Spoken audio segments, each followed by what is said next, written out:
Hello, today we'll be going over the H1 generator system, and what we'll do is this is a general overview of the system.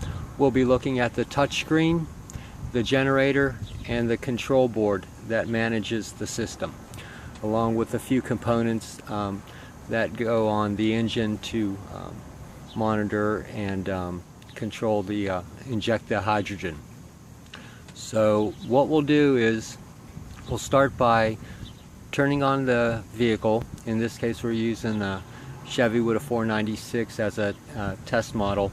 It's set up already with the vacuum, and let's start the engine and go through the system. Okay, we have the engine running, so what we'll do is we'll start by powering on the system. And if you notice, you get the warm-up screen or the splash screen on this and the splash screen on the touch screen at the same time. When the touch screen is plugged in, it removes all the management from the control board. If you don't use the touch screen, you could control all the same functions and read all the same information on the control board, but you have to use the up and down arrows and the OK and scroll through, which is a little cumbersome, but you could do it that way. The easiest way is to use our touchscreen management system, and in future releases we'll be showing you how to use our phone apps, laptops, or any device, either Android, OS, ISO, that could manage and monitor the system globally. But for today, what we're doing is we're just going to go over some of the basic functions.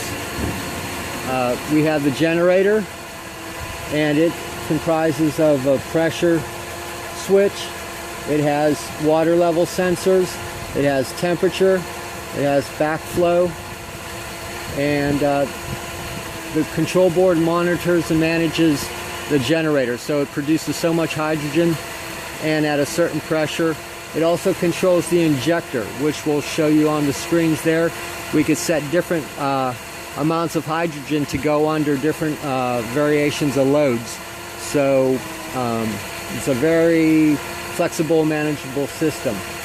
So let's go ahead and start the generator. So we just do system start system. If you notice, there we go. We just bumped up to 11 psi. That's a vacuum. So that's showing your vacuum. And the system bumped up to 50 pounds of pressure and stopped. So we have the system set for 50 psi. So that's what's in the containment in the generator, and what that does is applies pressure to the injector, and the injector will control how much hydrogen you get. So let's go to the next screen. So if you go next, let's go back one. You'll see the steps, and if you see R1's lit up right now. So I could control, this is how much hydrogen will go into the system or into the engine, and you could increase or decrease those levels, and it goes all the way to wide open throttle. So at any load point you could specifically say, I want this much hydrogen to go into this much, under this much load.